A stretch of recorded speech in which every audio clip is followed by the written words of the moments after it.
Hola a todos. Comenzamos la clase integrada entre las cátedras de Bioquímica General y Bucal e Histología y Embriología. En esta oportunidad, el tema que desarrollaremos es esmalte, amelogénesis y biomineralización, que lo vamos a hacer presentando en 4 partes como videos MP4. En esta primer parte comenzaremos abordando el tema de morfogénesis e histodiferenciación para ligar el proceso de amelogénesis que podemos observar mediante la histología con la composición bioquímica durante este proceso. Además, vamos a presentar la unidad estructural básica del esmalte y sus características que deberán tener en cuenta como futuros odontólogos. Bueno, sin más preámbulos, comencemos.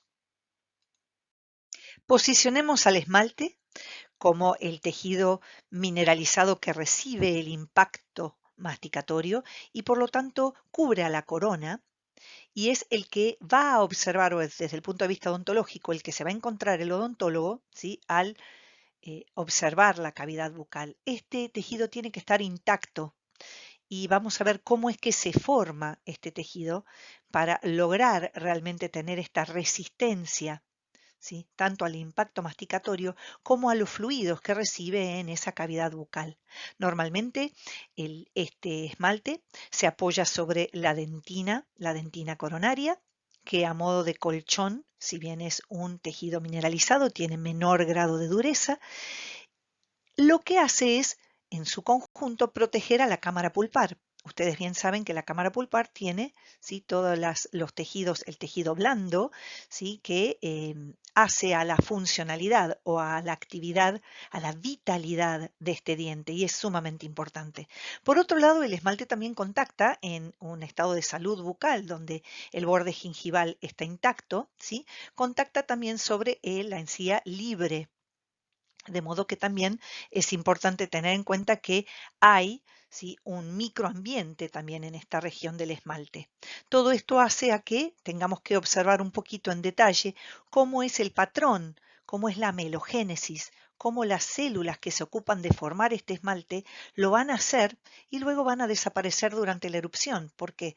Porque de no ser así tendríamos a las células sobre la superficie dentaria y este tejido no podría recibir impactos oclusales.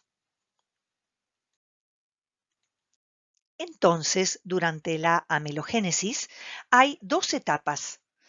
Una que es la de síntesis de la matriz orgánica extracelular, que le va a servir de andamio para poder lograr la mineralización de esa matriz orgánica. Porque la mineralización va a ser la formación de cristales que son de hidroxiapatita, que tienen 18 iones organizados en una estructura cristalina que es muy compleja y de modo que necesita de agentes nucleadores para la formación, entonces nucleación y elongación de esos cristales. Hay una organización de esa matriz extracelular que luego tiene que ser removida y esa remoción de la matriz va a permitir la maduración de ese cristal. Vamos a ver y repasar estos procesos. Los ameloblastos se van a diferenciar a partir de un brote epitelial de origen ectodérmico, porque derivan de esa cavidad bucal primitiva, el estomodeo, ¿sí?, es el epitelio del estomodeo comienza a proliferar y genera el órgano del esmalte, que ya vieron en detalle la vez pasada, la clase pasada, y en un estadio de campana podemos observar este órgano del esmalte con todos sus componentes, donde a partir de el epitelio dental interno se van a diferenciar los ameloblastos, pero partiendo de señales de interacción con la papila dental subyacente. ¿Cómo son esas señales? Se habla de una inducción recíproca. Eso quiere decir que entre el epitelio y el mesénquima subyacente va a haber señales mutuas. ¿Quién empieza? Ese epitelio dental interno del órgano del esmalte, ¿sí?, comienza a dar lugar a la diferenciación de ameloblastos jóvenes, que le indican a través de señales morfógenos a que las células mesenquimáticas de la papila dental comiencen su diferenciación a odontoblastos. Por lo tanto, esos odontoblastos comienzan a secretar la dentina del manto. Esa dentina del manto, luego de secretada, se mineraliza y al mineralizarse, ¿sí?, aísla de alguna manera a esos ameloblastos que estaban recibiendo sus nutrientes de esa papila dental subyacente. Y por eso esos ameloblastos jóvenes, junto con las señales morfógenas y la mineralización de la dentina del manto, comienzan a secretar, comienzan a depositar el andamio, la matriz orgánica del esmalte, y comienzan a aparecer los primeros cristales. Luego, vamos a ver qué sucede, pero a esto se le llama inducción recíproca, la interacción epitelio-mesenquimática. Para poder estudiar la morfogénesis e histodiferenciación de esos ameloblastos, se utiliza un preparado donde vamos a tener todas las células en sus diferentes estadios. Y este preparado es el de campana posicional, es una campana tardía, donde se pueden observar desde el vértice, que es donde comienza la diferenciación, hacia las asas cervicales, cómo los ameloblastos están diferenciándose desde ese epitelio interno del órgano del esmalte. Y se puede observar en esta imagen que acompañan, ¿sí?, a la deposición y a la formación de la dentina del manto. Dentina del manto que mineraliza, y una vez mineralizada es que comienza a aparecer, ¿sí?, la matriz orgánica del esmalte inmaduro. Como puede verse en esta imagen, bien basófila, pegada a la línea de los ameloblastos, quiere decir que los ameloblastos secretores están en el vértice, mientras que pueden observarse que hacia las asas cervicales nos vamos a encontrar con ameloblastos que aún no están en su estadio más diferenciado. Vamos a ver todos estos estadios en otras imágenes para refrescarlos. Pero vean en esta imagen cómo se puede ver una característica que es muy importante para que haya deposición de matriz orgánica del esmalte. Debe haber dentina mineralizada. Y eso significa que hay una interacción recíproca entre el epitelio y el mesénquima que permiten esta histodiferenciación controlada. ¿Y por qué es esto? Porque si ustedes evalúan el grado de mineralización de la dentina es menor, es el colchón amortiguador que nosotros decimos.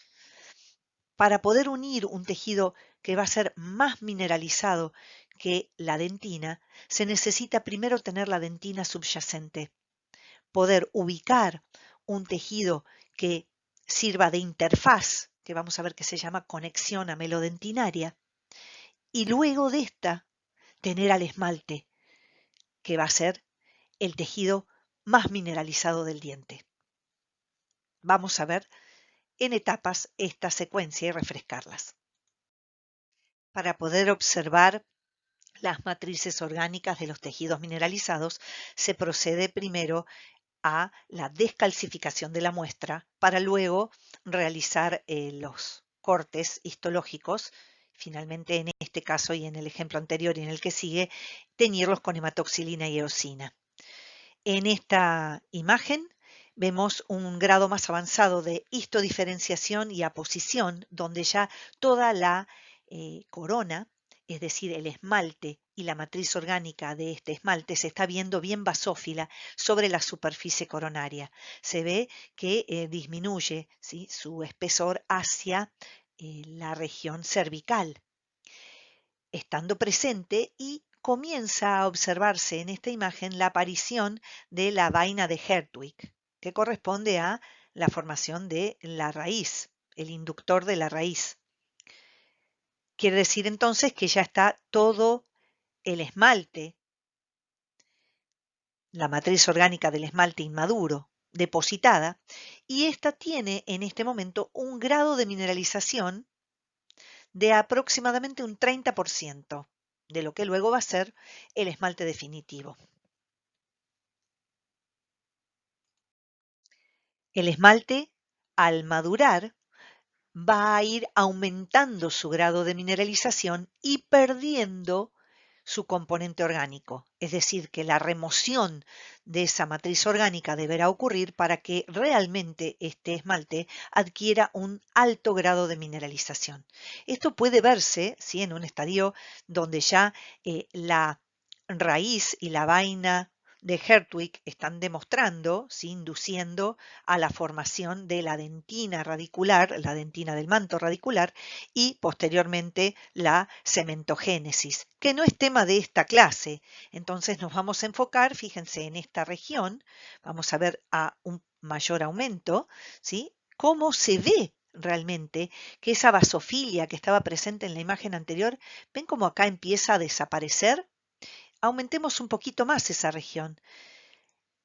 Desaparece tanto que en la parte del vértice cuspidio, en este ejemplo, ya no está presente cuando se descalcifica, porque por su alto grado de mineralización se pierde con la descalcificación. Mientras que en la región cervical, que aún no está totalmente maduro ese esmalte, va a tener todavía la presencia de una cierta vasofilia que ya comienza a ser de menor intensidad, como ustedes pueden apreciar, ¿sí? Y culmina en la región donde ese esmalte va a contactar con el cemento. Esos son los casos de Choquette. Llegando a la pieza dentaria in situ, cuando el diente ha alcanzado su oclusión, podemos observar en esta imagen, con la misma preparación, ¿sí?, por descalcificación, que el esmalte arroja una imagen negativa.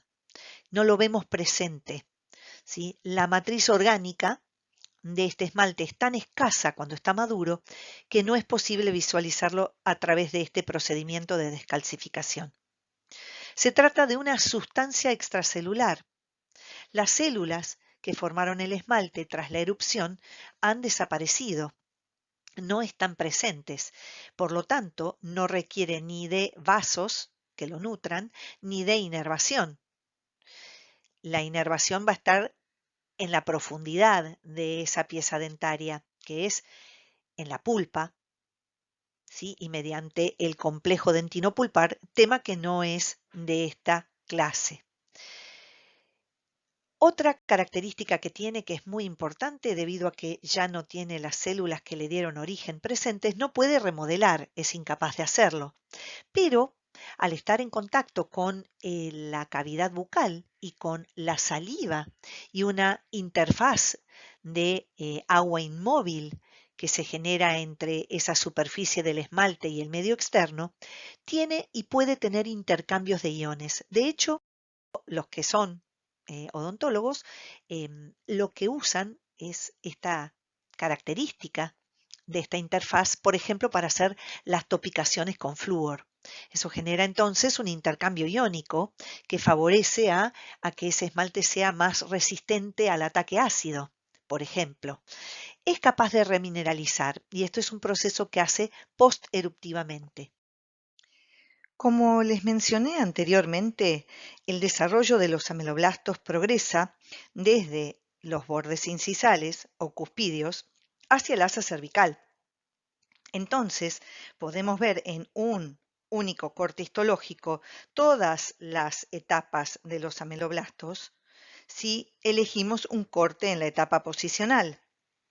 Entonces, ahora vamos a ver acá, en esta imagen se puede ver esto, ¿sí?, en forma de esquema. Vamos a ver cada una con un poquito más de detalle. La primera etapa es la etapa morfogenética.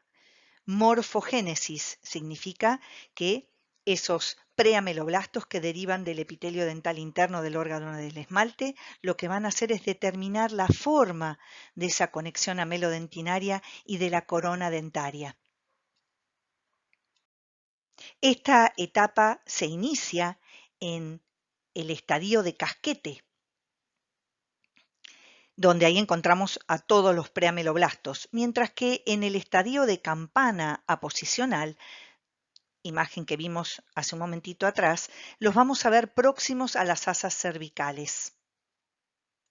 Este preameloblasto es una célula cilíndrica baja con un borde proximal liso, con muy poquitas proyecciones citoplasmáticas, intentando contactarse con esa lámina basal y el mesénquima subyacente. Recuerden que hay interacciones epitelio-mesenquimáticas, donde ese preameloblasto va a estar secretando TGF-beta y el factor de crecimiento fibroblástico para estimular, ¿sí?, a que las células mesenquimáticas den lugar a fibroblastos para la futura pulpa y que también se conecten con la diferenciación a preodontoblastos. Recuerden que en su última división ese preodontoblasto se generaba próximo a esa lámina basal, mientras que quedaba una célula subodontoblástica de Hall como reserva. Mientras que esos preodontoblastos secretarán el factor de crecimiento epitelial y otros morfógenos para estimular a la diferenciación de esos preameloblastos en ameloblastos jóvenes, interacciones epitelio-mesenquimáticas. Hacia el polo distal aparecen uniones que son uniones de tipo ocluyente, que van a permitir que se selle este espacio intercelular y eso va a generar realmente una impermeabilidad a ciertas sustancias. Esto permite controlar realmente el pasaje de sustancias intercelularmente, por supuesto. Los ameloblastos, entonces, futuros ameloblastos, harán esto. Y ultraestructuralmente, mencionemos que además de observar un núcleo oval central, nos encontramos con organelas como el aparato de Golgi y centríolos en forma distal, hacia el polo distal, y mitocondrias en la vecindad nuclear, pero escasas. Son escasas en este momento las mitocondrias y las organelas en general. Esto va a hacer que la afinidad por la hematoxilina y eosina para este citoplasma sea pálida. Como todo epitelio, tiene uniones de tipo epitelial, uniones desmosómicas entre células preameloblásticas vecinas y también con el estrato intermedio. A su vez, hay uniones también de tipo nexo para permitir la intercomunicación celular. Recuerden que van a requerir a futuro componentes como iones. La segunda es la etapa de organización o diferenciación, donde tenemos ameloblastos jóvenes que están activamente secretando TGF-beta. Este morfógeno estimula al preodontoblasto a diferenciarse a odontoblasto joven. Esto ocurre en el estadio de campana temprana. ¿Qué ocurre con los ameloblastos? Cambiaron su morfología, se alargaron, se volvieron células cilíndricas. Cambiaron también su polaridad, el núcleo y organelas se desplazaron hacia distal, dejando un lugar hacia proximal que ocupan microfilamentos y microtúbulos que van a ser utilizados posteriormente para el transporte de sustancias que van a ser exocitadas y también para continuar elongando en la etapa siguiente. El polo proximal continúa siendo liso con pocas prolongaciones citoplasmáticas y en este polo proximal aparecen uniones intercélulas de tipo puntuales o maculares adherentes que son permeables al paso de sustancias. Entre estas uniones cruzan tonofilamentos como barras terminales, tanto en el polo proximal como en el polo distal. Esto refuerza estructuralmente a una célula que se está volviendo cilíndrica y va a llegar a ser cilíndrica muy alta. Este ameloblasto joven aún es capaz de dividirse por mitosis y también presenta, dada esa cantidad de retículo endoplásmico rugoso que aumentó, una basofilia en su citoplasma. Hacia el final de la etapa, cuando el odontoblasto secreta predentina, la predentina del manto, que posteriormente va a mineralizar, el ameloblasto joven se va a nutrir del saco dentario. mediante capilares que penetran con el epitelio externo por invaginación hacia el estrato intermedio. Es decir, que ahora ya no se nutre más de la papila. La tercera es la etapa formativa o de secreción. Tenemos un ameloblasto secretor, que ya no se divide por mitosis. Es una célula diferenciada y especializada. Morfológicamente adquirió una forma cilíndrica alta de una altura de 60 micrómetros y es muy delgada. Las uniones intercelulares ya descriptas se ven claramente las barras terminales como permiten mantener estructuralmente a todos esos ameloblastos en su conjunto. En los espacios entre las células aparecen microvellosidades que se proyectan en estas regiones. El citoplasma es bien basófilo, característica de una célula secretora. Podemos ver un núcleo con cromatina laxa y el nucleólogo organizador nucleonar bien visible. Mitocondrias también distales y perinucleares. Una importante cantidad de retículo endoplásmico rugoso y Golgi centrales, abundantes microfilamentos del citoesqueleto hacia el polo proximal, donde también se observan vesículas a ser exocitadas con componentes de o para esa matriz extracelular del esmalte inmaduro. El borde del ameloblasto secretor inicial es liso. Para poder iniciar la secreción de la matriz orgánica del esmalte inmaduro y la deposición de cristales en ella, la señal es la de la mineralización de la dentina que secretó ese odontoblasto joven en su último estadio, al pasar luego a ser odontoblasto maduro.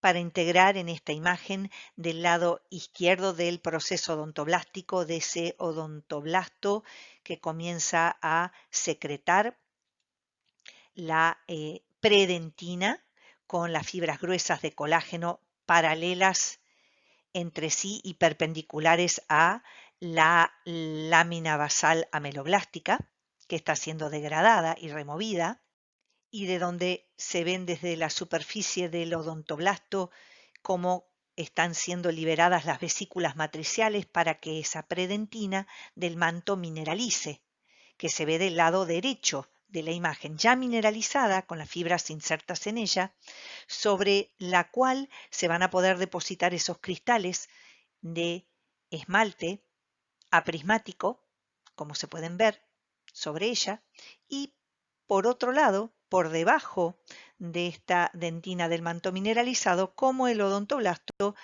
sigue produciendo predentina, en este caso la que sea circumpulpar tendrá las fibras colágenas más delgadas y, en este caso, perpendiculares al proceso odontoblástico, como puede verse.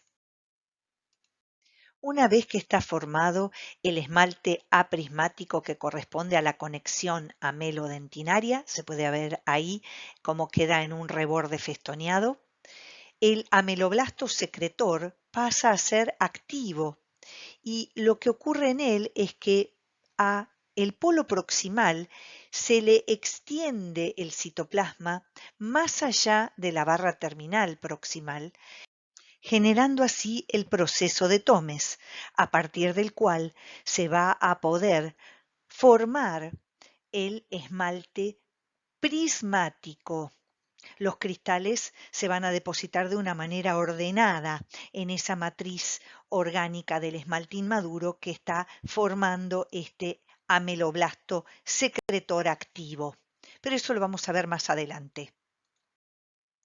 Después de haberse formado la mayor parte del espesor de la matriz orgánica del esmalte inmaduro hacia oclusal, comienza la etapa de maduración. Morfológicamente, el ameloblasto reduce su tamaño y aumenta su diámetro. haciéndose una célula cilíndrica, ancha. Reduce el aparato de Golgi y el retículo endoplásmico rugoso, haciéndose menos basófila que la etapa anterior. En cuanto a las mitocondrias, se disponen en la región proximal, próximas a el polo proximal, que va a requerir de una demanda energética importante debido justamente al transporte activo que va a realizar. Eso lo vamos a ver más adelante.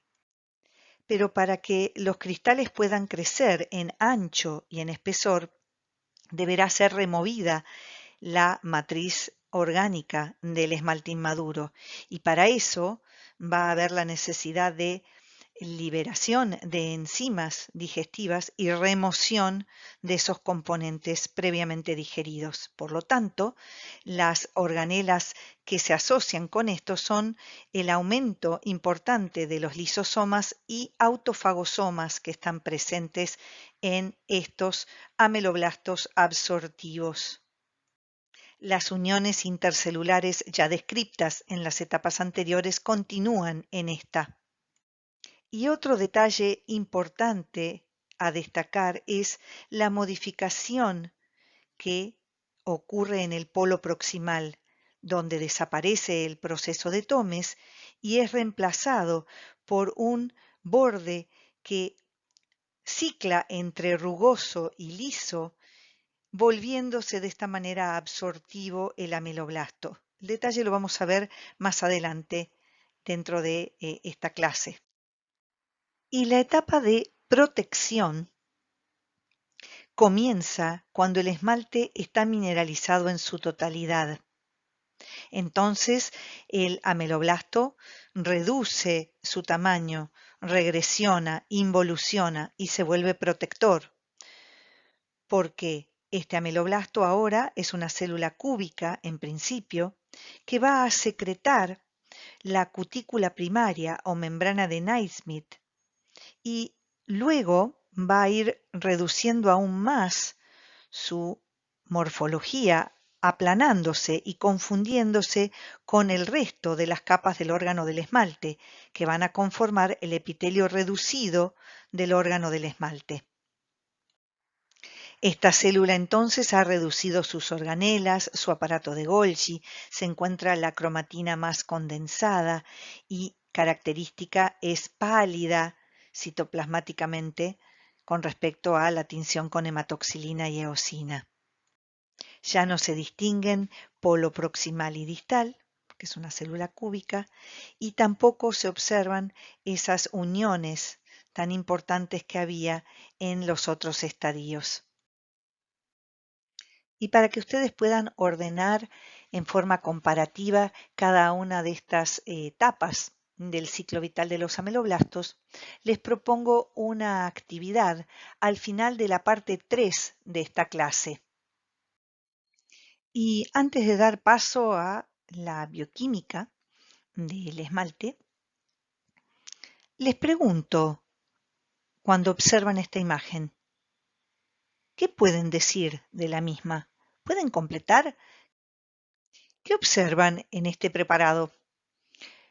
Les digo que se encuentran en la etapa formativa o de secreción de el esmalte, ¿sí? Los ameloblastos tienen una característica: bien altos, cilíndricos, polarizados, como puede observarse en la imagen, pero están en contacto con qué hacia la parte que corresponde al órgano del esmalte.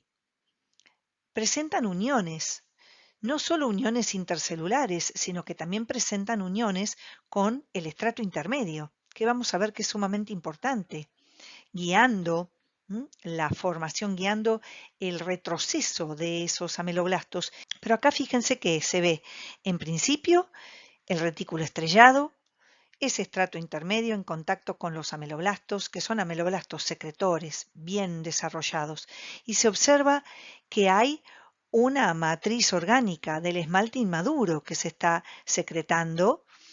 ¿Sobre qué? Sobre una dentina que ya está mineralizada y que esos odontoblastos que están diferenciados ya están formando predentina que mineraliza y para darle la señal a esos ameloblastos de empezar a depositar ese esmalte inmaduro, tal cual vimos en todas las imágenes que describí anteriormente. Por debajo, obviamente, lo que corresponde a esa papila, ¿sí?, que se está transformando en pulpa dental. En este video vamos a discutir algunas cuestiones en relación a la composición química del esmalte. Durante la melogénesis, el proceso de formación del esmalte, la composición química del mismo adquiere diferentes características, que describiremos a continuación. Si bien la estructura química del esmalte varía según la etapa del desarrollo del mismo, al igual que otras estructuras mineralizadas, su formación se basa en el depósito de minerales sobre una matriz orgánica previamente formada por células específicas. Veremos ahora cómo se va modificando esa composición a lo largo del proceso de amelogénesis. Si comparamos el esmalte maduro con otras estructuras mineralizadas, su contenido mineral es del 95%. Es más alto que la dentina, que el cemento y que el hueso. Y corresponde a una apatita biológica sin presencia de fosfato de calcio amorfo. Respecto a la matriz orgánica, queda reducida a un 1%. Fundamentalmente corresponde a la presencia de proteínas como enamelinas y tustelinas.